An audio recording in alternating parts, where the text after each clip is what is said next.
PHLY Eagles podcast on a Thursday, 3:30 p.m. Bo Wulf, Zach Berman, and Zach, it's the day that you have been waiting for weeks, months, years even. You finally got to sit there and talk to Vic Fangio and Kellen Moore and Michael Clay. How you feeling? You must be on cloud nine. Yeah, you probably had to hold me back from running up there and giving them hugs, right?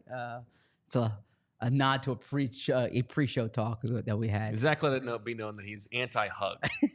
But no, it was really good to hear from them both. We've spoken about Vic Fangio, about Kellen Moore, about Michael Clay, not as much, but about Michael Clay. How wide is the circle of people you're willing to let hug you?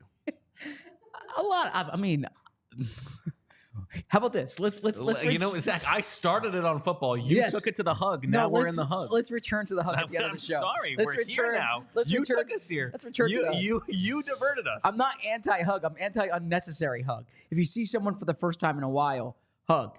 If you see someone if I was using the example, if you went to school with someone on a Friday and then you went out on a Friday night and they were there, you don't have to give them a hug when you saw them. You literally saw them 4 hours ago. That's besides the point, okay? Big celebration this weekend of your high school baseball team, the 20-year anniversary. People coming in. State champions. Driving down from Portland, Maine. Yeah. You're going to be hugging those guys? Handshake, bro hug, maybe. Yeah. Okay. That's it. I mean, some of them are watching. They need to know. They need to know the rules of engagement. Are they allowed to come in for a hug with you?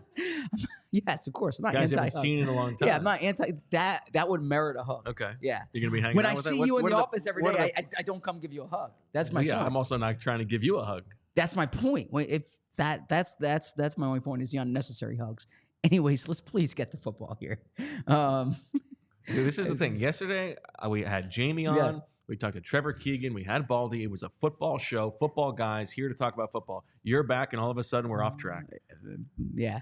Go figure. What are the big plans with the boys this weekend? Let's circle back to that at the end of the show. Let's talk about the coordinators. This is a big day for the Eagles today. Okay. The big plans are our team's being honored. 20 years ago, we won the state championship. We were number 10 in the country by USA Today. And our team's being honored for the 20-year anniversary. Burning pictures of Matt Ryan in effigy. No, not. I mean, I have no issue with Matt. We beat him. Of course. Yeah.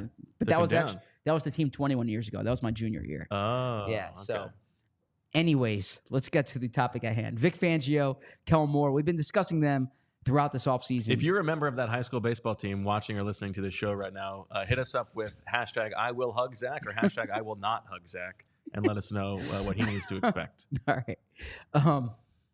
Vic Fangio, Kellen Moore. We've been waiting to talk to them.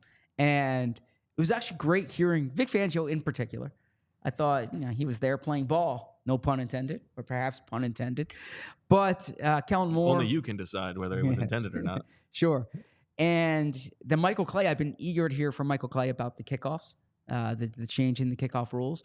So there's a lot that they got into today. And so, yeah, this is going to be a fun show. Sorry that it's a few hours later, but it's better that we do this after they speak than before they speak. Let's just keep the schedule conversation very brief here. Also, tomorrow's show, 1:30, a very exciting show. We're going to be joined by the professor himself, Dane Is, and one of his former students who may or may not have been an All-Pro. One of the best players in the past 20 years in Eagles history. Looking forward to that. We'll get very excited for that for tomorrow's show, 1:30. Okay, back to the business at hand, Zach. Let's start with Vic Fangio. As you said, sort of the main event, and they started off with Vic Fangio. Rambles up in his sweatpants and sweatshirt, looking like a high school gym teacher from 1978. And he was sort of characteristically brisk and matter of fact, in a very refreshing way, I thought.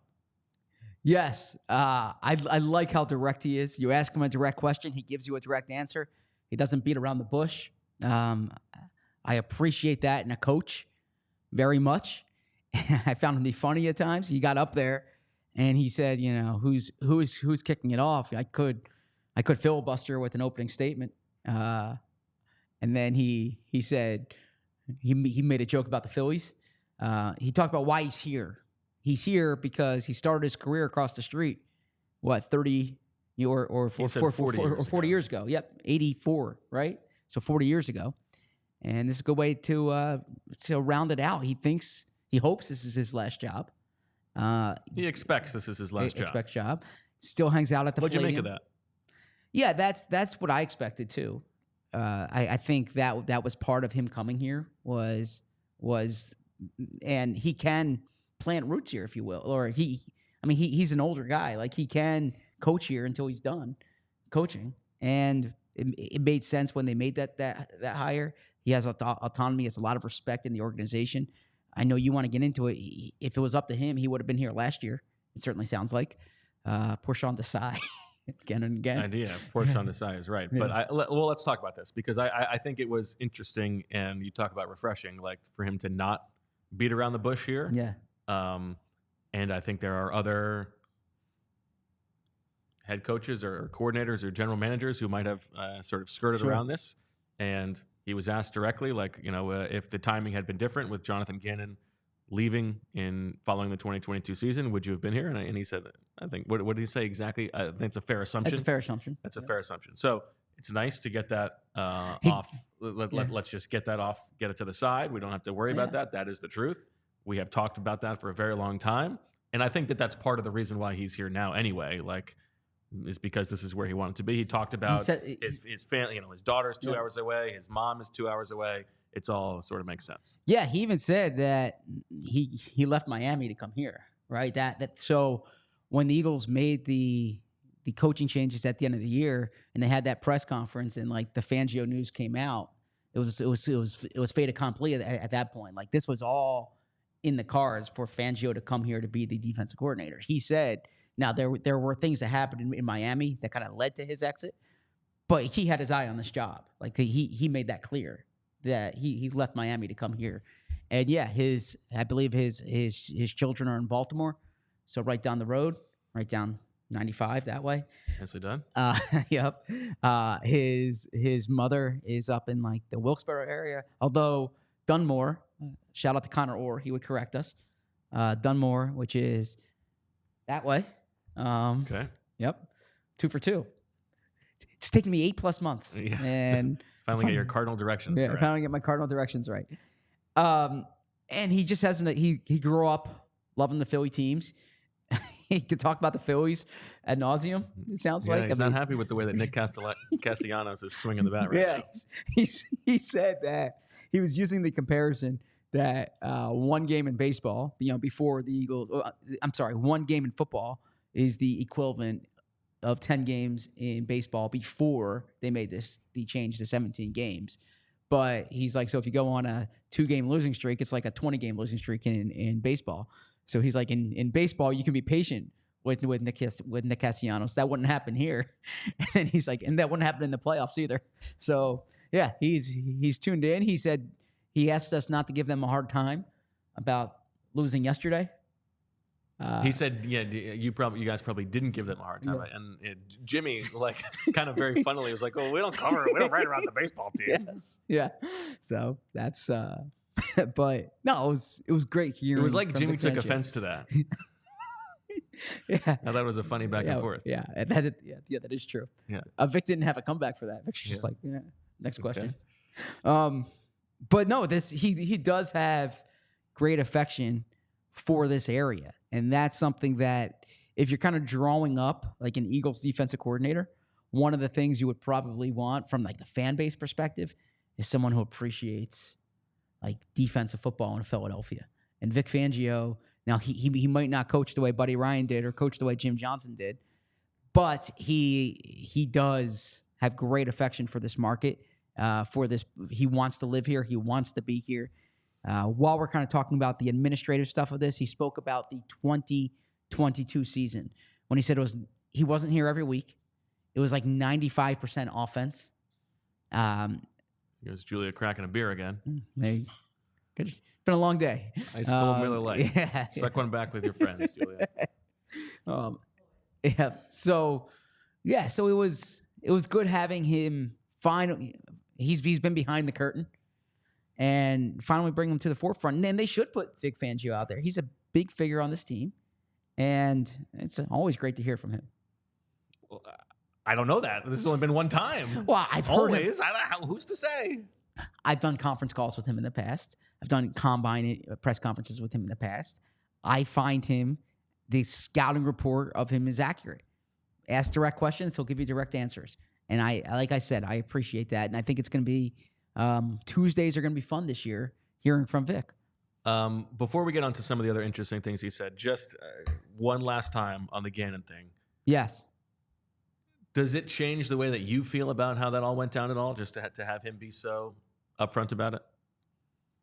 Oh, I knew that. Well, I know you knew that, but... And we talked about that.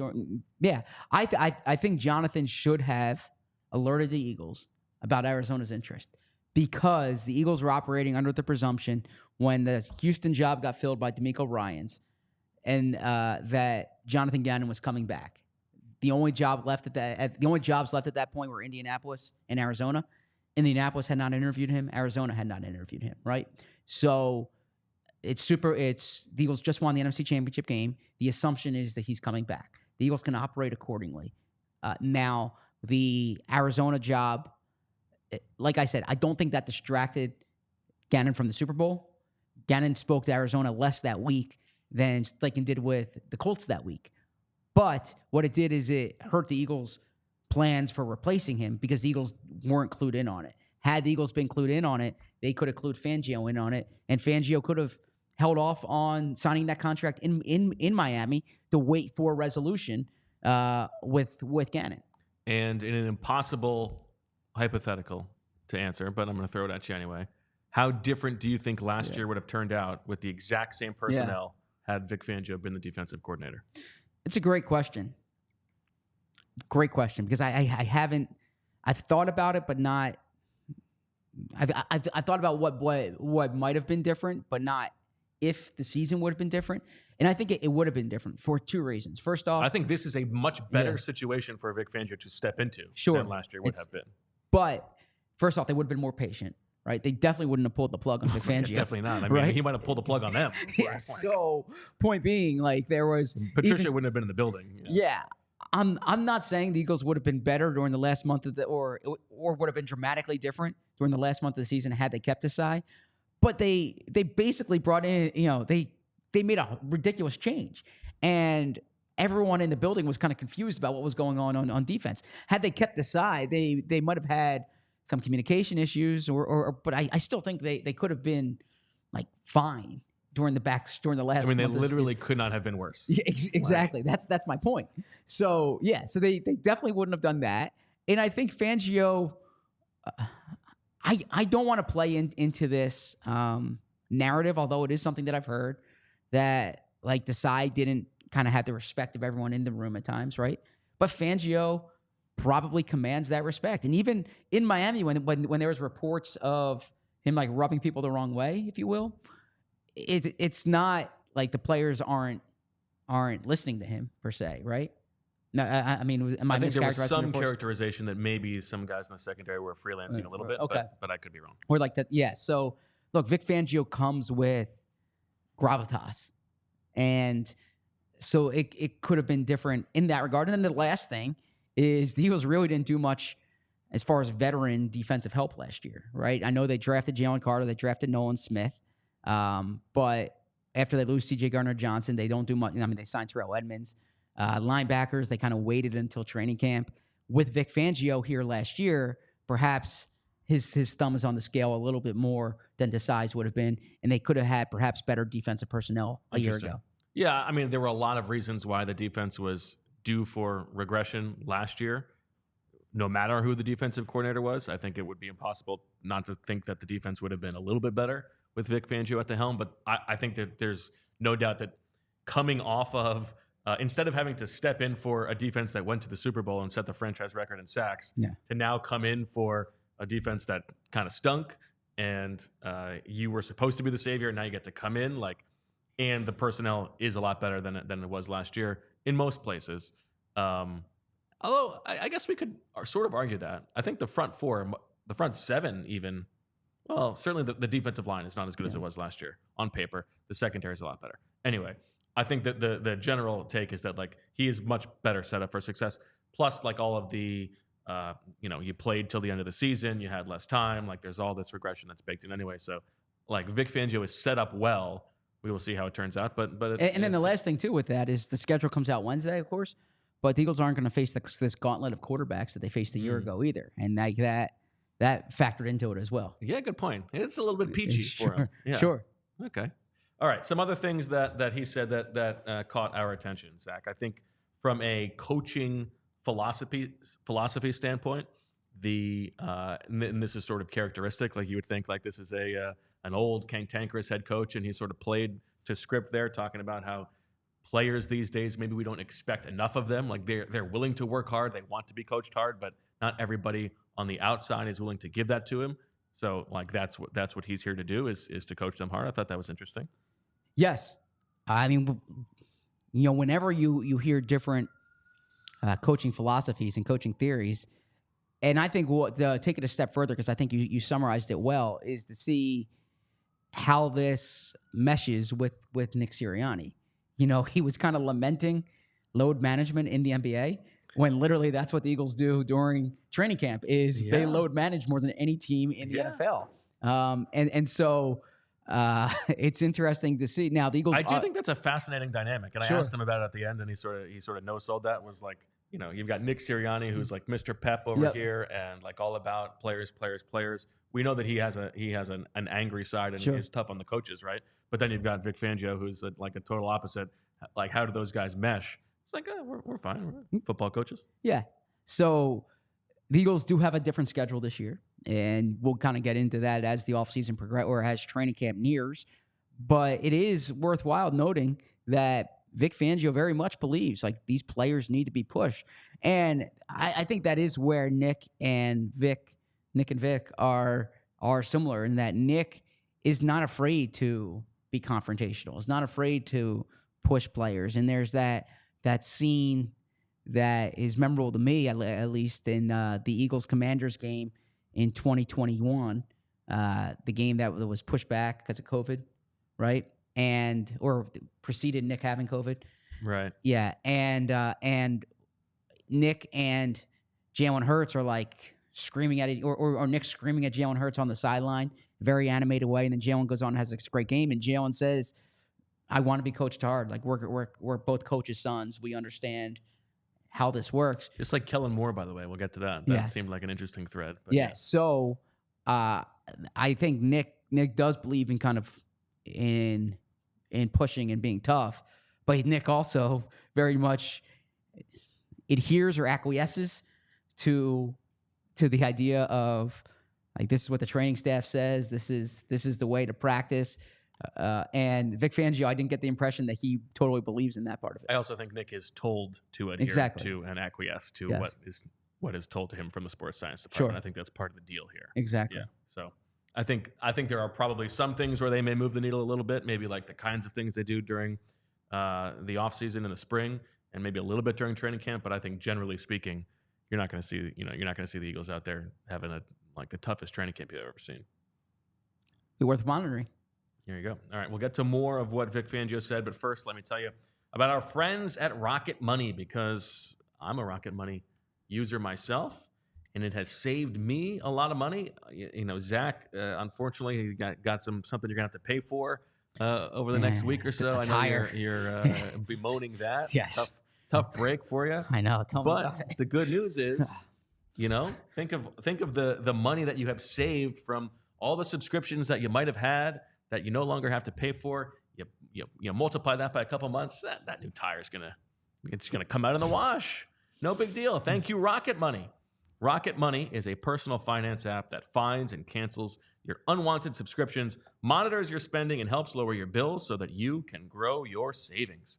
With Rocket Money, I have full control over my subscriptions and a clear view of my expenses. You see it all lined up, and if something pops up that is not a type of transaction they're expecting, they will alert you, and you can tell them whether it's real or not. Rocket Money will also even help to negotiate to lower your bills for you by up to 20%. All you have to do is submit a picture of your bill, and Rocket Money takes care of the rest. They will deal with customer service for you. Rocket Money has over 5 million users and has saved a total of $500 million in canceled subscriptions, saving members up to $740 a year when using all of the app's features. So here's the deal. The call to action, if you will. Stop wasting money on things you don't use. Cancel your unwanted subscriptions by going to rocketmoney.com/PHLY. That's rocketmoney.com/PHLY. rocketmoney.com/PHLY. Coaching my son's baseball team this year, and at the game the other day, and every minute I hear a sneeze to my left, sneeze to my right, and it's very clear this is allergy season. Because allergy symptoms usually appear after exposure to allergy triggers. Symptoms which may seem similar to cold symptoms include the itchy, red, and swollen or the watery eyes, sneezing, nasal congestion, and runny nose, a scratchy throat, and coughing. So what should you do? You should sign up for Rite Aid Rewards at riteaids.com/rewards to receive email pollen alerts for your area. If pollen count is high, try to stay indoors. But we can't all stay indoors, and it's beautiful outside some of these days. So when you're out there, you can go to your local Rite Aid for over-the-counter options, such as a nasal rinse. But there are times when the over-the-counter options don't necessarily do enough, and that's when you can see your pharmacist. And the Rite Aid pharmacist will have recommendations on ways to get relief during the allergy season. Visit your local Rite Aid today. Stock up on allergy relief or catch up on immunizations for RSV, shingles, and more. Walk in or schedule a vaccine appointment at riteaid.com. The pollen count's so high right now that my wife, who has never really had allergies, has allergies, is affected by them now, and she's not listening to the show enough because she went to CVS the other day. Oh, we're a Rite Aid store. They didn't have a person to help her. Yeah. The section was sequestered off. I'm sorry, you got to go to Rite Aid. What are we doing? Seriously, come on, we're a Rite Aid show. Yeah. Gotta watch the show more. I'm not getting I'm not getting in between you guys on that one. that's Honestly, she does not need to watch the show more. I think she should. We have a super chat here. Well, I was gonna wait until we got to the Kellen Moore discussion. Oh, okay. All right. Well, sorry, I actually can't read that. So now I can, but we'll get to that. The Kellen Moore discussion. More Vic Fangio. You can't read. That's an odd thing for a writer. I can't read from here the small text on the screen. Got it. Can you read that? I can. Okay. When Joya puts it bigger, I can read that. So yeah, I'm sorry. I gotta get my eyes checked again. It's okay. After you go to the tire store. I got LASIK. Did you? Back in 2012, and it's starting to wear off, I think. Oh. So, yeah. It's too bad. It is too bad because I can't read the screen. That's why sometimes I have the show in front of me here. Okay. I might be Howie Roseman with the bespectacled or bespectacled. Finally busted him out on day 3. It looked like. Yep. Let's talk about a few specific personnel things that Vic Fangio talked about. You asked him specifically about the linebacker position and the guys they have. What did he say? Yeah, I'm curious if he has the personnel to succeed in this scheme because, as we've discussed, he's had great linebackers in the past, and he said what makes his scheme work is good players, right? And so he said that there's not really a linebacker yet who you say that's the Eagles linebacker, which is interesting. It's very he made it seem like it's very much open there. The first name he mentioned was Zach Bond, and he had the most to say about Zach Bond, where he said that they think he can be like an off-ball linebacker. And this is interesting in the context of he also said he was asked about his level of influence on the guys they signed in free agency and drafted, and he did downplay that. And so I don't fully buy that. I think just because he was honest about the Gannon thing doesn't mean he's honest about this. He said he told Howie what he thought and how he went and did what he did. But we do know that Zach Bond was a guy that Vic Fangio did like. Yes. And drew the Andrew Van Ginkel comparison to. Exactly. And so it was it was interesting sequentially that the first name that comes to mind for him is Zach Bond. He said Devin White has had success in the past, didn't have that last year. They're trying to get that back. Honest about coming off a down year. N'Kobe Dean's coming off injury, so they're trying to figure that out. And he asked who else would be in that mix. He asked for your help for who else is on the roster. Yeah, Trotter and Oren Burks and Van Sumeren. He didn't mention Van Sumeren though. No, I mentioned twice Van Sumeren. Van Sumeren. Yeah, he may not know who that is. He had the roster in front of him too. Yeah, he kept. But no, so it's very much apparent here. Very apparent that linebacker is a position they're still figuring out. Now, I'm expecting it to be Devin White and Nakobe Dean. But of all the positions on the roster, if you had asked Howie Roseman that question, he would have started with Nakobe Dean. And yes, Devin White, for sure. Right? For sure. Exactly. And so that's why it's worth asking Vic that question, because I think it's going to be Vic's decision, right? I mean, there's other things that are he not. He decides who's on the field, yeah. Exactly. So I think that's going to be a competition this summer. And I thought Zach Bond is going to be more of an edge rusher for them, but I think the inside-outside versatility they might like. Yeah, I will say, relative to Nick Sirianni not starting his right guard answer with Tyler Steen at the owners' meeting, or not mentioning Tyler Steen, Steen, I would take a little bit less meaning from this. For one, because Vic is new here, he's still getting to know the personnel. For two, not that it's an age thing, but this is like the last coaching stop of his career, as he has said. Like, you really are an ageist. There was another thing. You like young prospects and young I asked him later about the coaching staff, and he couldn't. He was still trying to remember the names of the guys. That I think it's just hard for him off the top of his head to come up with a list of guys, and so it's not as easy coming from his brain to his mouth on that one. So I think the fact that he mentioned Zach Bond first does not mean that Zach Bond is going to be the week one off-ball linebacker. I agree with that. Yeah. I agree with that. I just thought it was interesting that Zach Bond was, because if you ask me, the off-ball linebacker because he was also specific about saying, when you say linebacker, I take that to mean middle linebacker. Exactly. Yes. And so if you had asked me before the press conference about the linebacker mix, I would have thought it was I would have thought Bond was more of an edge rusher for them, was more in that Van Ginkel role. And the fact that he started with Bond, and he specifically mentioned that they think he can play inside linebacker, shows me that is a way they're going to use him. So I thought that was interesting. A lot of questions about edge rushers dropping. And when he was talking about Bryce Huff, and he said, he needs to kind of work on or develop with the run, and then on the occasions that he drops. And I asked him specifically about that, and he said the linebacker or the edge rushers will drop on occasions. Yes, he's very clear about that, and his history shows that. Now, what I'm interested to see is which edge rushers, is Josh Sweat going to drop, right? Is Brandon Graham going to drop, or is it going to be a specific? Is it going to be the Nolan Smith, Bryce Huff? Are the droppers and the if it's always the same person, then that's not effective. True. If the offense knows who's dropping, then it doesn't really matter. Yeah, I mean, everybody has to be able to drop? Do you want a 260-pound Josh Sweat dropping? Well, they got to be able to do it. 3 snaps a game, something like that. It's the whole point of the defense, right? Well, if it's just Nolan Smith, then there's no surprise to that. True. I mean, it's like the whole thing that happened down the stretch where the offense can just dictate what's going. Like they're forcing Hassan Reddick to drop. Yes. By the way that they're lined up. And so if that's how you're playing defense, you're playing shorthanded. But you're trying to maximize the skill sets of your players as well. Sure. So that's my point. So you don't want to put certain players in a position that's not maximizing what they can do. Now, if I think Nolan Smith is able to go into space, Zach Bond's able to go into space. Bryce Huff perhaps is able to go into space better than Josh Sweat and Brandon Graham. Is my point. What did he say? He was asked about versatility. Specifically, I guess I'm reading a little bit into this, but with Cooper DeJean, he was talking about the way to teach players multiple positions. What was his philosophy there? He said you have to start at one position, right? Primary position. Yeah, primary position. But he said it's something that has a function in his defense, essentially, right? Yes. Yeah. So someone like the Gene, if a player can do multiple things, they'll find a way to make him do multiple things. But he was clear that you don't kind of overload at the start. You start him at a primary position. What do you think Cooper DeJean's primary position will be?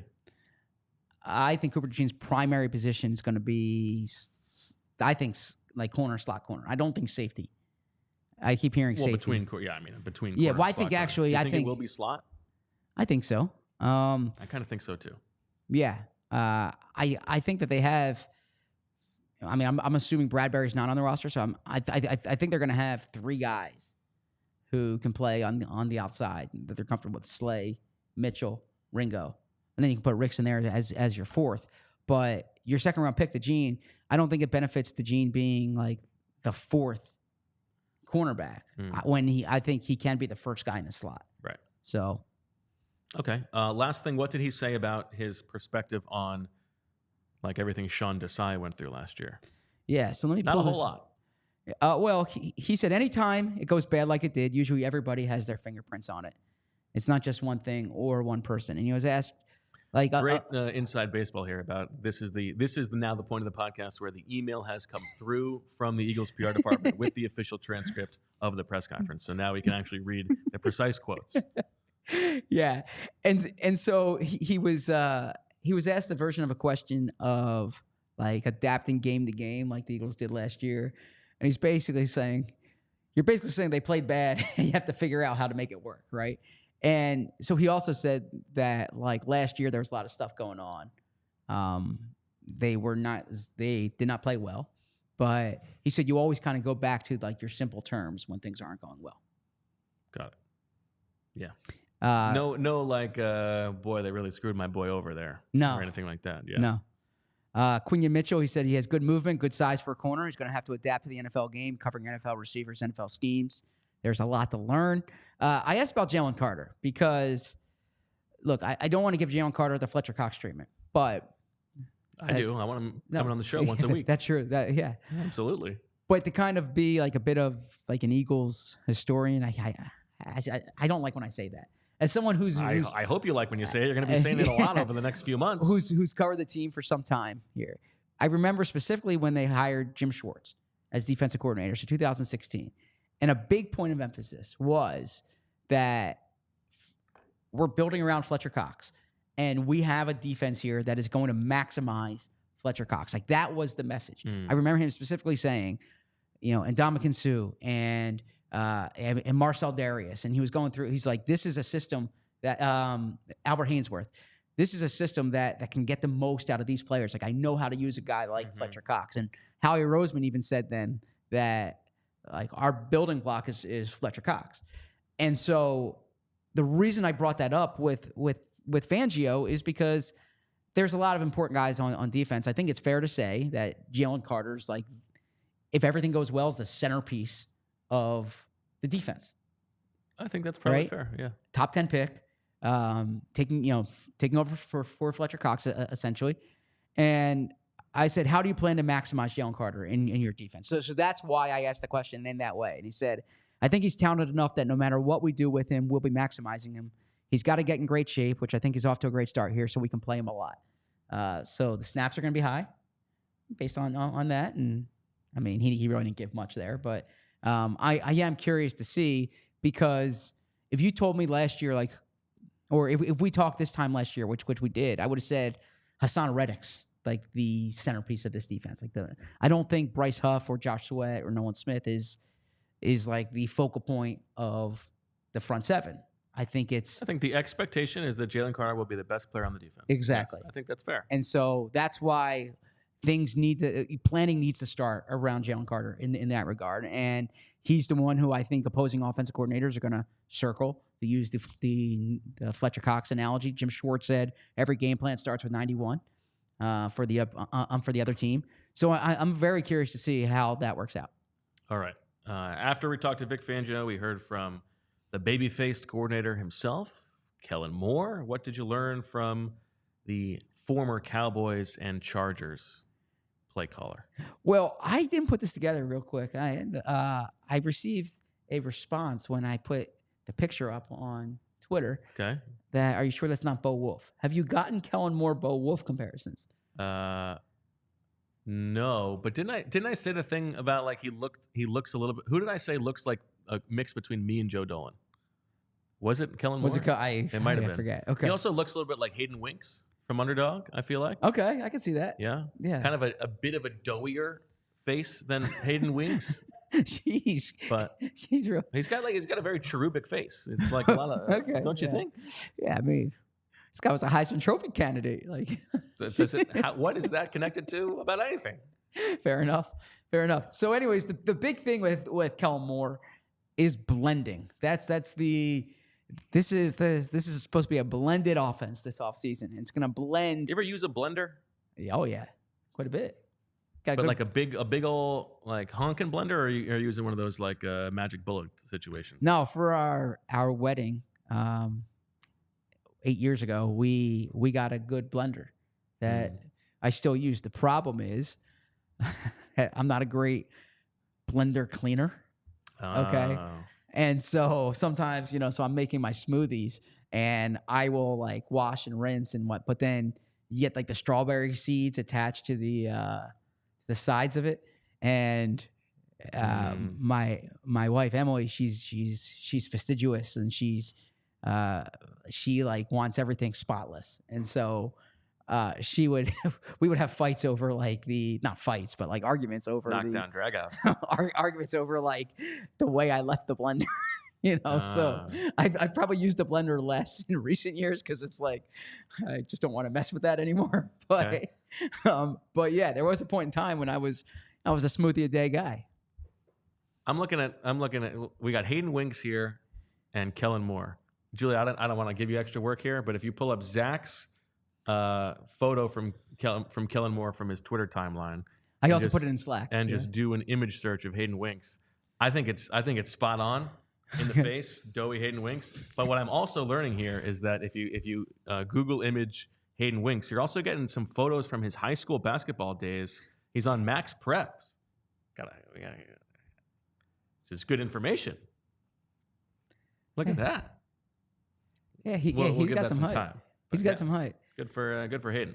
Okay. Yeah, I thought the interesting stuff from Kellen Moore was about like the actual functional process of putting in the new playbook and creating this new language. And some of it is existing Eagle stuff. Some of it is stuff from Dallas. Some of it is stuff from the Chargers. And like he said, the most difficult thing, which he also downplayed as difficult because plays are plays and words are words, but making sure that there is connectivity between all of the language and like the work that goes into making sure that it's not confusing for the guys. Yeah, Tim McManus asked that very directly, right? It sounds very complicated. And he's like, this happens. A great question from Tim, the way he asked it. This happens everywhere you go. When he was speaking about how the system is going to be different, he started by saying the focus here, as they've gone through the process, is they've had a lot of good going on, which I imagine Nick Sirianni's watching that up in his office. Of course, because as Nick would tell you, as Nick might want to tell you, they had the best third down percentage in franchise history last year, right? Yeah. So they've, so this is an offense that was number 1 2 years ago. They have really good personnel, but I know motion is a big topic here. And the question came up about motion, and he said that motion kind of, it's his background with his father as a high school coach and at Boise State. And Bo and I and Julia are of the generation that like we watched Boise State when they were coming up, and they always had, they were creative, they were ahead of the time, right? So, Julia, do you think that's an apt description of you? You are part of the Boise State generation. I mean, from an age perspective, yes. There's Zoomers, there's Boomers, and then there's the Boise Staters. I mean, I just, when I think of like Boise State at their heyday, I vividly recall watching the Fiesta Bowl with Pete Vernon and a bunch of other friends of ours. And yeah, the Statue of Liberty play, Ian Johnson scores the touchdown, proposes to his... Was that Jared Zabransky? Jared Zabransky, okay. Yep. And Ian Johnson proposed after scoring, and I thought that was like the smoothest way to propose ever. Yeah, it did not. I wonder if they're still together. You would wonder that. Well, that's interesting, don't you think? We're in the middle of a show. You're tweeting out Hayden Winks. I'm tweeting his photo to him. Okay. Yeah. Okay. See? Okay. Yeah. Don't you see it, Julia? Yeah, I do. I think that's spot on. I feel like some photos more than others. Some more than others, yeah. And check out that basketball. He's passing the ball. He's standing in the rebound line for a free throw. Good stuff. I gotta tell you, I'm getting a little uncomfortable reading the chat here. Shay's dissecting my handshake. I mean, he did give you a handshake? Shay? He says he thinks Zach was about a 7.5 on the handshake scale. Honestly, I don't remember the handshake well. It was also in Denver, so maybe the altitude was affecting his grip. I will defend Zach here, and it's almost it's almost too firm of a handshake, I would say. Zach is anybody he meets, he's going in with like an 11.5 out of 10, going in for the strongest grip you've ever seen, independent of the context. Yeah, Shay, my hands were bigger because he had calluses from his pen hold. Your hands are bigger because I look, I'm short. I get it. You fashion yourself an Eagles historian. I feel like if I was writing a book on Zach's picadillos and all of the interesting character quirks, which I feel like I am able to do, one of the first, 20 or so might be your commitment to a firm handshake. Yes, that's very much maybe top 50. That's I believe very strongly in a firm handshake. That comes from my father, and I've brought that. Yeah, handshake, eye contact, smile. Also, the stronger handshake you give, the further you push them away from giving you a hug. No, it's not that. But no, I do prefer the handshake to the hug. Right. A matter of fact, like people. I was getting like with Kelsey at the retirement. I was going in for the handshake, right? Like, I wasn't going in for the hug. I was going in for the handshake. I try to be very handshake oriented. Now, when I we're on this topic. When I see someone, like when I saw Julia for the first time in like X amount of years, I went in for the hug. Like I didn't like give. It'd be weird if I saw Julia for the first time in 5 years. I gave Julia. How the hell are you? Yeah. Like Julia, we've been friends for a long time. It's great to see you again, right? But my point is that I don't need to come in. I would have just hugged you anyway. Yeah. Anyways, this has gone down a path that doesn't need to go down. Back to Kellen Moore. The blending of the offense is going to be a big part of it. Using motion. Now he says, why do they use motion? Okay. He says that there's times when you do it to gather information on the defense, and there's times you do it simply to stress the defense. So those are the two elements. You're trying to build packages and create things so that the run and the play action game and the drop back game kind of all look the same. There's alignment and similarities with the presentation. So I thought that was a good answer. It was a good explanation for why they're going to use motion, and I would expect them to be a heavy motion team this year, especially relative to what they've been in the past. I agree. I think that's one of the more interesting threads to follow. Obviously it's going to be more motion, but how motion heavy is it going to be? Yes. I guess we'll find out. You asked him his perspective on game day from a play calling perspective. What were you hoping to achieve? What's the most important thing to you from a play calling perspective? And I thought his answer was interesting. Clean operation. It was not about like figuring out what the defense is trying to do and counteracting that. It was just about a clean process.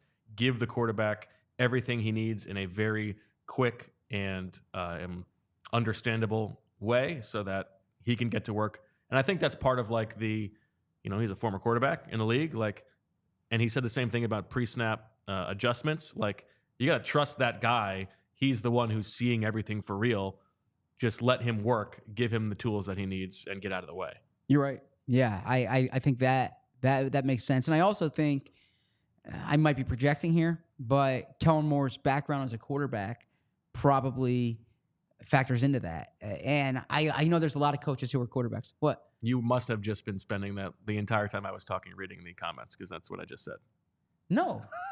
Said his experience as a quarterback informs that. Yeah. I was about to make a point. Yeah, but you repeated what I said. I saw you reading those comments. No, Bo. I mean, play it back. You're just saying what I just said. No. I was adding to that because the point. No. You're gonna listen back and you're like, you know what? He's right. I did miss that one. You know what? I'm not gonna do. If you want me to concede, okay, I will concede. What I was trying to get at is that a lot of coaches were former quarterbacks. He's been a quarterback at a really high level. Like he understands what it's like at the NFL level. He understands the amount of information you're discerning at the line of scrimmage. And to go along with that, if we don't need to litigate the previous statement, if we don't need. Well, he was a quarterback in the NFL, and so I think that's part of the. Yeah, we don't need to relitigate that. I actually think one of the interesting things to watch from an offensive perspective this year is going to be whether the center or the quarterback is making the calls at the line of scrimmage. I think very much Jason Kelsey wants to. Or I'm sorry, Jalen Hurts wants to. Yes. Jason Kelsey's done that in the past. Jason Kelsey's done it really ever since ever since Howard Mudd came in, really. So I'm curious to see, does Cam Jurgens take that over? Does Jalen Hurts do it? Kellen Moore was vague about that. He said that's kind of worked out during training camp. That's an ongoing process. What do you expect to happen? I think it will be Hurts. I think he is the more experienced person, analyzing what the defense is showing him beforehand. And Cam Jurgens has enough to worry about being a full-time center for the first time in the NFL. Yeah, I think Cam Jurgens has a lot to work out being the full-time first center. That's good. Do you think it will be Jurgens? No, I think it's gonna be. I think it's gonna be Jalen. Yeah. Yeah, I think having. Well, I'm curious how Kellen Moore's done that in the past too. So that's something we'll find out. Yeah. All right. Before we keep going and get to what Michael Clay said and any other leftovers from Kellen Moore, let's talk about our friends at Game Time. And had a chance to go to the Phillies game the other day, as we talked about. You went yesterday, Zach. Want to hear a little bit more about that? But if you also want to go to a Phillies game and you maybe want to wait and see if the prices come down, when's the best time to jump, that's what Game Time is here to help you with. Game Time is an authorized ticket marketplace of Major League Baseball, which makes getting tickets faster and easier. Prices on the Game Time app actually go down the closer it gets to first pitch. With killer last-minute deals, all-in prices, views from your seat, and their lowest price guarantee, Game Time takes the guesswork out of buying MLB tickets. I'll tell you how I used it the other day. Vince, the very generous man over here, had 2 tickets for that game on Thursday, or on, what was it, Tuesday, Monday, at 4 o'clock. We're going to go with the whole family. So I had those 2 tickets. I went to Game Time to find 2 tickets in the same section. You can just search right by the exact same section. Ended up with the 2 tickets exactly next to the other 2 tickets I had, and they were very cheap. Worked out very well. Thank you, Game Time. And then they were delivered right to my phone. Didn't have to go through email or any of that nonsense. Very, very easy. Game Time hooks you up. Take the guesswork out of buying MLB tickets with Game Time. Download the Game Time app, create an account, and use code PHLY for $20 off your first purchase. Terms apply. Again, create an account and redeem with code PHLY for $20 off. Download Game Time today. Last-minute tickets, lowest price guaranteed. Was listening to the show yesterday. I thought you guys did a great job, first off. But the Butcher Box ad in particular, I just want to clear something up. That got my box yesterday. Oh yeah, I'm eager to hear how you like it. Well, I haven't cooked anything yet, but got it yesterday. Yeah, I'm allowed to put Montreal steak spice on or steak seasoning on my steak. Just Emily doesn't like the Montreal steak seasoning. So if I'm just making the steak for me, then I will put the steak seasoning on. But if it's for her or if it's for both of us, we'll just do the garlic, salt, pepper. That's it. I just want to make that clear. You get yourself 2 steaks and do one way and one the other. You could do that too, but yeah, I just want to clear that up. Like I'm allowed to use. You made it sound like I'm forbidden from. That was honestly the way that I read it. Yeah. Okay, all right, but we're talking about Butcher Box here, and the reason we're talking about steak seasoning is because you have these great steaks from Butcher Box that came in the mail a week and a half ago, and I am digging putting these on the grill. These are high quality meat. They also have seafood that you can trust, but the beef, it's 100% grass fed, which is awesome. Free range or organic chicken. The pork, it's raised crate free. The seafood, it's caught in the wild. Okay, these are humanely raised. There's not antibiotics or added hormones. And the convenience of it is what I really loved. It's delivered right to your doorstep. So I got home from work and it's right there, and I didn't have to pay for shipping. It just came. It's free shipping always. And they have curated, customized box plans. So I wanted the all beef one, and that's what I got. It was terrific. They have a variety of high quality cuts at amazing value, and they have exclusive member deals as well. So where can you get in on the action? Go to Butcher Box. And Butcher Box is offering our listeners an amazing offer where new users get free meat plus $20 off your first box. Join today using our link butcherbox.com/PHLY and use code PHLY to receive this exclusive offer today before time runs out. Mr. Beef. What else did you think was interesting from Kellen Moore? What else on Kellen Moore? So I think Kellen Moore, and this isn't like a knock on him, but he's kind of like the opposite or the other end of the spectrum from Vic Fangio. Vic He's not giving you specific details. Yeah, Vic Fangio, you ask him a direct question, he gives you a direct answer. Kellen Moore, you ask him a direct question, he gives you, the stock answer, if you will, right? And that's probably like the offensive coach compared to the old school defensive coach, perhaps.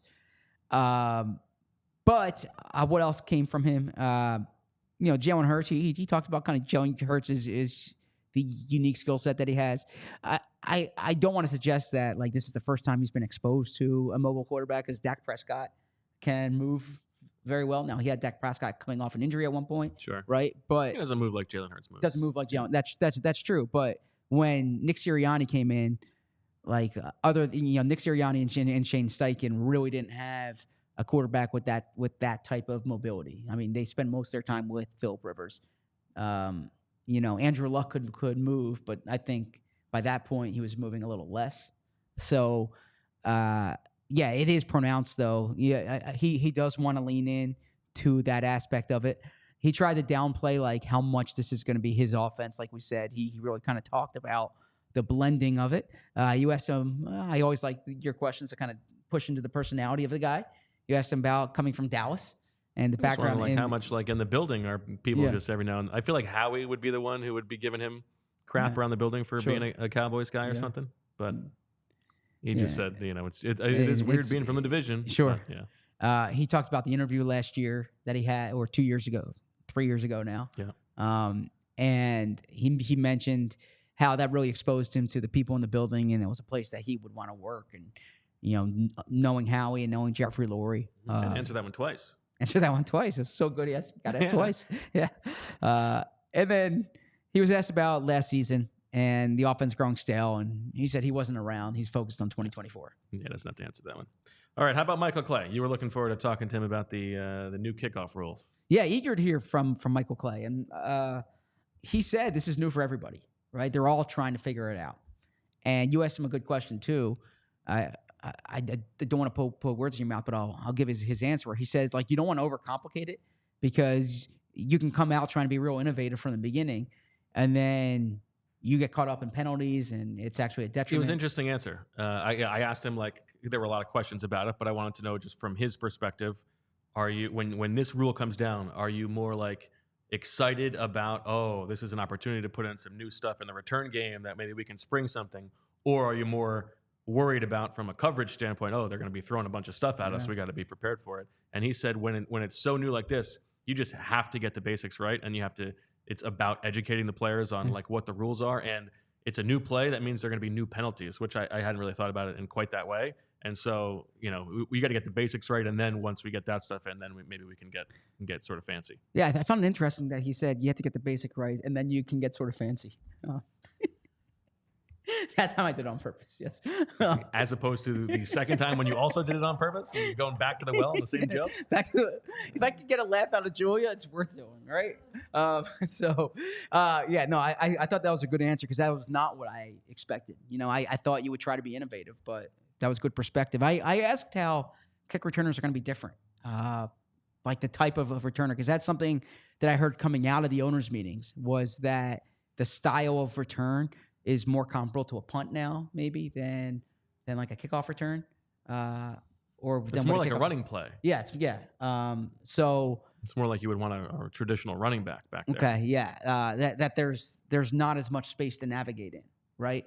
Kickoff returns in the past, you usually had a little more space. Right. I think you would in theory you would want a bigger body. You would make it like Britton Covey might not be the kind of guy you would want. You would want someone who can break tackles a little bit more. Okay, yeah, that makes sense. And he said that remains to be seen. Like, and that's why you want to have different types of returners. And he kind of said, like, last year they didn't have different types of returners. They basically had like Zach McPherson catching punts when that's not what he does, because they didn't have other options besides Covey. And this year they have a bunch. But naturally, I asked if Britton Covey's still his top guy, and he said they feel very fortunate to have Covey on this team, because Covey. He was obviously really productive last year. They like Covey. Now, the thing with Covey, because when he was asked about adding returners this year, he says it's always good to have returners at this time of year. It's different when you get down from 90 to 53. And I think Covey, it's going to be more of a question of, does he have function as a receiver? Because you have guys such as Cooper DeJean, Aniyah Smith, Will Shipley, who are going to be on the roster for offense and defense. And do you use a roster spot on a return only guy? Now that said, I think Britton Covey should be on the roster. I think Britton Covey was really productive as a returner, and I think he's earned his spot on the team. But there could be, these are the kinds of conversations that they're going to have in August about what the 53 looks like. Yeah, I actually think that Britton Covey's roster demise is overstated. Okay. I think he was very good as a punt returner last year. Agree. Even though they have other guys who can do it, that's kind of a big risk to take. I don't think they want Cooper DeJean to be their starting punt returner either. And I think his roster spot is, I would go over 50 turkeys on him making the week one roster. I think it's a little safer than some people might think. Me too. I agree. I was actually Covey's appearing tonight in Jenkintown, and I was hoping to get out there, take Reed to meet Britton, but don't know if I'm gonna be able to make that work anymore. But always enjoy Britton. A great guest on the show. Yeah, you guys Open invitation. You guys would have a good handshake. Yeah, Britton has a good handshake. That's true. You know what I was thinking about as I was sitting there that hadn't really occurred to me from a Michael Clay perspective? We did talk about that for the first time. They added some free agents who have some special teams ability for him in Zach Bond and Oren Burks. But the way that the draft played out, where it was defense early and day 3 was mostly all offense except for Jeremiah Trotter Jr., they didn't get the stockpile of rookie contributors on coverage units that they might get in a normal year for him. It's going to be. I mean, there are a lot of guys who were on the roster last year. He called out Josh Jobe and Ben Van Sumeren still here. There are still young guys there, but the makeup of that group might be just a tick older than it has been for him over the past couple of years. I think Cooper DeJean's going to have a big role in special teams, even as a gunner. I could see J.L.X. Hunt, if he's active, having a role in special teams. When now kickoffs are different, obviously, but I think back to when I was covering the Giants in 2010, and Jason Pierre-Paul was like a freight train on special teams. And I remember the special teams coordinator then, Bob Quinn, I think it was. I hope I'm not screwing that up. Robert Quinn. No, but the coordinator's last name was Quinn, Bob Quinn, I believe. And he was basically saying that this Pierre-Paul, just that type of body type and that type of athleticism, just running down the field freely, he commanded double teams every time. Now, I'm not saying J.L.X. Hunt is Jason Pierre-Paul, but I think that's an interesting body type for special teams as well. Okay. How was the game yesterday? A tough game for the Phillies. Great time with Reed. Thank you to Vince. He's not here, but Vince was so generous in providing tickets. And now I'll say, I say this lovingly. I mean, it's nice to see you back at work after absconding yesterday. All right, please stop. I could have done the show and then gone to the game from there and just been. I mean, it was Vince's. Vince was the Vince's fault, is what you were about to say. Not Vince's fault. The F was on your. But Emily was saying, it seems like you really want to do the show today. And I was like, it's a great show. We got Keegan, we got Baldinger.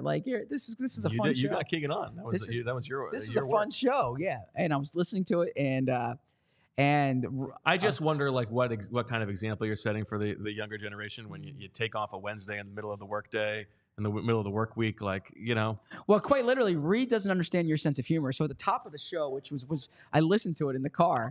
We were driving we got to the game at 12:20. Okay, so from 12 to 12:18, I actually texted you guys is Keegan running late? But the top of the show, you were talking about how I'm not there and Reed like, Dad, that's not nice. They're making fun of you. Yeah, and I was like, no, it's a joke, but we had these amazing seats. We were so lucky to have these seats. But when you're 6 years old, going on the seat, he's going to be 7 next month. And he loves the Phillies. He's wearing Philly shirts every day. He knows the score of every night's game. But the only thing you like more than watching baseball at that age is what? Playing baseball. Oh, okay. Okay. And so they have the yard. Are you familiar with the yard? Yeah, of course. Yeah. And so in the 4th inning, Reed wanted to go to the yard. And so we go, and I'm thinking this is going to be a 1-inning thing. Oh yeah. But then you're there, you're catching, fly balls. Sure. like in recess when you're playing 500, and he's having the time of his life there. And he's like, at that point, this is a low scoring game. He just wants to catch the fly balls. Right. And I'm like, Reed, we got these amazing seats. Like, how often are you sitting, first level, like 16th row or 14th row, 14th or 15th row? And he was like, just one more inning, Dad. One more inning, Dad. Yeah, and I'm course. like, this is his day, so we're gonna do it. But he like worked up the biggest sweat, like more than more than anyone on the field. That's funny. He comes to me after like 3 innings of shagging flies with his bare hands there, and he says to you, "See, Dad, this is what it looks like to work." All right, I don't appreciate that, especially because I got home and I was transcribing and I was transcribing late into the night last night. Okay, I wanted to put up a Johnny Wilson story today. That was going to be delayed a bit, but yeah, I would have been fine coming. Like, I didn't ask off yesterday. I just want to make that clear. This is the last thing in the world you need to be defensive about. Nobody works harder than you. Okay, It would be like if I was teasing you that you don't wear vests enough. Okay, I didn't wear my vest for the show, but okay. Yeah. So Claire says, "Stop taking him seriously, ZB. You should know better." Yeah, I mean, this I is should know the better than very that. I last should thing in know the better. world for you to Yeah. ever take seriously. Yeah, I saw a tweet someone had when Jamie said he was Even coming when on the you're show. when you're not working, you're working. When Jamie said he was coming on the show, and it's like Jamie, you're gonna be Bo's punching bag. You just gotta get used to it. I'm like, Jamie can hold his. I mean, Jamie did post game shows all year. Mm-hmm. You're a little lighter on the other guys than me. Jamie and Rich. I don't have the earned. You gotta earn it. Okay. you know? Yeah. You're only tease the ones you love. Appreciate that. Super chats. Super chat time. Super chat. Yes. Can you tell us how many times Kellen Moore said the word process, Zach? Let me tell you. You can literally do that. Actually, you can search the transcript and tell us how many times. Exactly how many times he said process. Let's see. His 5th word was process. Then his 2nd sentence was process. So it looks like 32 times was process. Included in the questions. Included in the questions, yes. So, over the course of the, There was, that's a lot of process. Let's see. There were 4 processes in the questions. So that's 28 processes in the answers. Well, that's a lot of process. Hinky would be proud.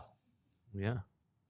Okay. Last thing before we go, I know. Wait, no, there's 3 more here. Those are not super chats. Oh, Those it's are not. just, she starred those. Oh, okay, gotcha. It's okay. He can't read. Yeah.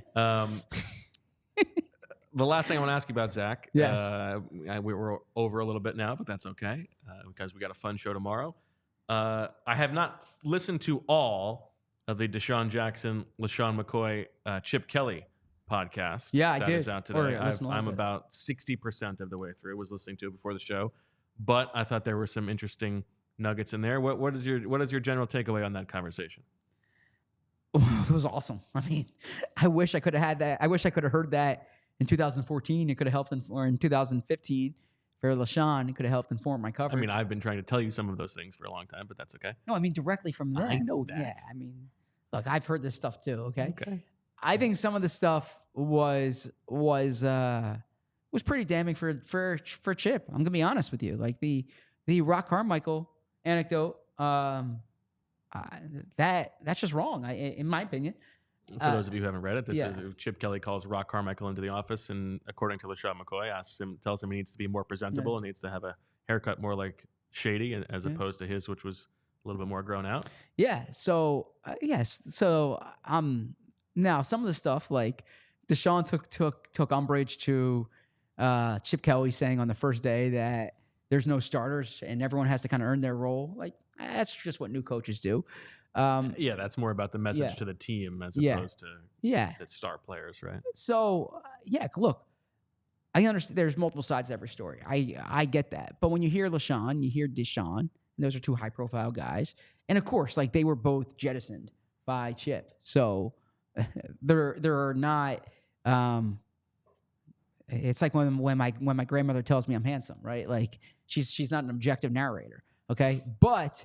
At the same time, like LaShawn and Deshaun, their view on this is firsthand, and it's completely valid because it's like their experience. And then they get Jason Peters on the phone, and like Jason Peters, his experience there yet, but yeah, okay, his experience, like these these are all valid. So I don't think anything's black and white. I mean, there's nuance to a lot, but there's stuff that was brought up there that is very concerning, and that shows you why Jeffrey Lurie fired Chip after in the middle of his third season, after 2 10-win years, because there was stuff in there that clearly was not going to cut it, and there's a way of treating players that's very important. I mean, it's funny, like Jeff Mail catches such a stray there. Did you get that part? That was very funny. Yeah. So some of the stuff, and then there's stuff that like I got to stop like fact checking as I listened to it. They kept saying Jeremy Deshaun kept saying Jeremy Maclin. He had 2 touchdowns in the Raiders game. He was hurt that year. In the Saints game, he got targeted. He was hurt that year. Like he did not play in that. But there's also stuff there that Jeremy Maclin gets, or I'm sorry, Deshaun Jackson, doesn't go to the exit meeting with Chip Kelly that year. I haven't gotten to the part yet about the gang allegations, but I'm eager to hear that. And yeah, I definitely think those 2 guys are reliable, or they are, like, their words are valid. They were 2 of the they were the 2 most high profile players who were sent packing. I mean, Nick Foles and Evan Mathis were in there too, but the Deshaun Jackson cut was a major turning point there. The LaShawn McCoy trade was a major turning point there. And I've been on record saying this, and I stand by this. I thought Chip as a coach, like as a, putting the offense together, was innovative, was clearly successful for those first 2 years. I thought he did a really bad job with personnel. And I think that he inherited a team that was talented. But I also, like, I hear people say the Chip Kelly tenure, like, set the Eagles back. They won a Super Bowl 2 years later. And they won it in part with guys who, like, Chip advocated to bring in, like Malcolm Jenkins. So yeah, I mean, I would say if you parse that roster, but from Chip influence, I think it would be pretty low. I mean, Jeff Stoutland, right? You can go like sure. there's honestly, Jeff Stoutland is probably his biggest legacy. Yeah, but positively, and also like not for nothing, but the coaching staff and Nick Foles would tell you there were things that were implemented in the Eagles offense in 2017 that came from Chip's system. Sure, and Deshaun Jackson talked about some of the players, like, he had the best season of his career. Right. Like LaShawn and Deshaun both had the best seasons of their career in that offense. 2013 was the best for both of them. But coaching is not just what you do on Sundays. There's interpersonal parts to this, and clearly that was an issue. And the GM part of the personnel control of it, I don't think he did well with, and clearly the interpersonal part of it, he did not do well with. And so it's not enough that you put your team in position to go 10-6 and 10-6 and back-to-back years. It's how you treat the people in the locker room, how the locker room feels about the leadership structure in place, and then also the team you put together. And I've said this in the past, like Howie Roseman, I think, is a really skilled football executive. And the shame that I saw in this is that I actually think Howie, if Chip embraced Howie, then I think their skill sets could have complemented each other, right? Because I think Chip could take the personnel that he had and found a way to maximize it, which he did in 2013. And actually, he didn't have much of an imprint on like the 2013 roster. A lot of it was inherited, right? You couldn't go through it. By 2015, he got rid of a lot of these guys, and I think it was almost like the system was the star and not the players were the star. And I will always be players over anything else, like players over scheme, players over culture, like players win. And I don't think they recognize that enough. Yeah, I think it the way that they talk about it, it's unfortunate that it is like Chip Kelly turned into be such a caricature of the fear of hiring a quote unquote college coach, right? Like you've got these guys in their young 20s who are professionals and who are being paid more than you are, and it's not the power imbalance that you might have had in college that you were used to. And so for you to say you're going to be monitoring they're joking about like you're going to be monitoring Jason Peters's like sleep habits and like urine, like that's not going to happen. and some of that stuff, and like the telling Shady to wear the different colored socks and the Rock Carmichael thing, like that stuff it's just not going to fly. But also and they talk about like the uncomfortability he had with black people from their perspective. That's their perspective, right? But also, regardless of race, like his uncomfort with having direct conversations with guys, like that's not great. So like a lot of the interpersonal stuff, it was definitely true. And the one thing that Shady brings up, which I remember very vividly, was the Riley Cooper thing. He handled that so poorly. Yeah. And Shady talks about it like he makes Riley Cooper get up in front of the team, apologize, and then sends him away for a week. And then he doesn't want to deal with it when they come back. Like he doesn't want Jason Peters talking to him about it. And by the way, when he sent him away, it wasn't like he went to some like re-education place to like, learn a little bit more about his biases and all these things. He just went home. He went home to his parents' house in Florida for a week. Like it was like a vacation. And I remember like working in the building at the time, like this is ridiculous. What is going on? And then of course, makes it through the season. They sign him to a, short signed contract. But I mean, imagine being a young black player in that locker room and going through that and already feeling some kind of way about Chip Kelly. Like, you probably would not like that person. Yeah, I would say any player, right? Like because this is the point I made then, and I feel even stronger about it now. New coaches, almost by definition, have a certain amount of equity, and like Chip used his equity on Riley Cooper, and I said then, like, is this where you want to like use your equity? And I thought that if I think the comparison was made at the time that he gave like LeGarrette Blount a second chance in his first game as Oregon's coach, and that worked out well. I think they were two totally different things, because like this is how the other players in the locker room felt. Well, it was interesting the way Shady talked about it, and I remember this being the thing at the time because Shady and Riley Cooper were friends, like they got along, and so Shady was like, I didn't think that he was a racist. I wanted to have this conversation with him. And then we have the meeting and he leaves. I don't get to even talk to him. And then like, we're not supposed to talk about it after that. Like that's not healthy. Yeah. Now that I agree. So that's where I think the interpersonal part, definitely. I'm with you there. The one thing I don't want to say push back on, but when you talked about like the sleep monitoring and the hydration monitoring, I will say to a certain extent that's an example of the first person through the wall always gets hurt in the sense that a lot of that stuff happens now, and like players embrace it. There's much more sophistication, and this is where like the nuance to like Deshaun goes into the office and says, "I'm not doing this," and Chip is like, "Well, this is in service of getting you." Like that's true, and there's probably just a better way to do it. Yeah, like there's much more sophistication. Like I vividly remember, there was a time DeMarco Murray wasn't practicing because of his load levels. Okay, and Malcolm Jenkins comes over and he grabs a chair from the press conference area and he gives it to DeMarco, and he's like, "You might as well just sit down then." Like, because at the time it was like, why is this guy not practicing on the second day of training camp?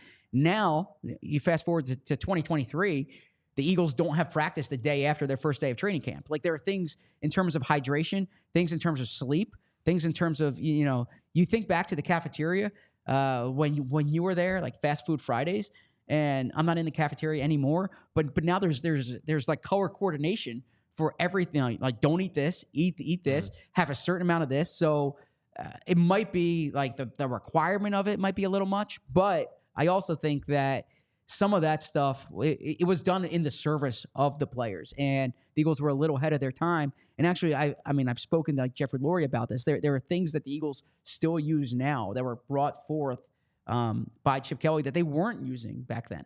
But the interpersonal stuff and the player personnel stuff, those are strikes against him on his resume for sure. Big flex on I've spoken to Jeffrey Lurie about this. I mean, you have too. No big deal. Yeah. Did you catch, by the way, I still have not all the way finished the Brady roast, but I did catch the pineapple conversation that was a little bit of an overlap with our show. I missed that one. Did you? Yeah. Okay. I'll listen back. I couldn't believe how bad Ben Affleck was. I had tuned out by that point. I think there was a game on that night. It's like the worst one of them all. Yeah, there was a game on that night, and I changed the channel. But Yeah, I heard.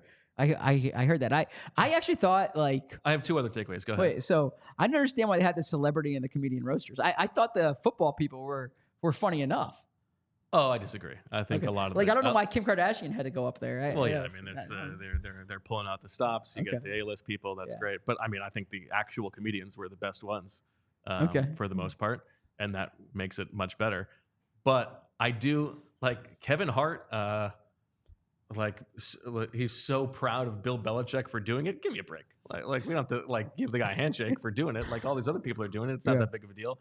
And then like, why are all these people so protective and thankful for Robert Kraft? Who cares? Why is he any different? We can't make a joke about him. Why is he any different than anybody else on the stage? It's ridiculous. Apparently, I saw this today. I forget who said it. I apologize, but they were like explicitly told before no jokes about the massage. Yeah, with Robert Kraft. Of course. Which strikes me as, I mean, like, why is that the thing that's like Aaron Hernandez? It's insane. Aaron Hernandez, and you know, we can't possibly offend the billionaire. And well, I mean, like the Giselle. I mean, there was stuff there about like his marriage and his kids that I mean, the Aaron Hernandez stuff was a little aggressive. I would think that So that's the bridge too far. That's like Brett Selleckberg 87. Yeah, exactly. Yeah, very bizarre. All right. Anyway, we're way over time. Nice long show. That'll do it for this episode of the PHLY Eagles podcast. Thank you to Julia for sticking around with us. Thanks to everybody who watched live. We will be back tomorrow at 1:30 with the professor and one of his students. I look forward to that. So for all of us here at PHLY, for Zach, I'm Bo. We will talk to you tomorrow. And as always, we love you. We all silly like the mayor.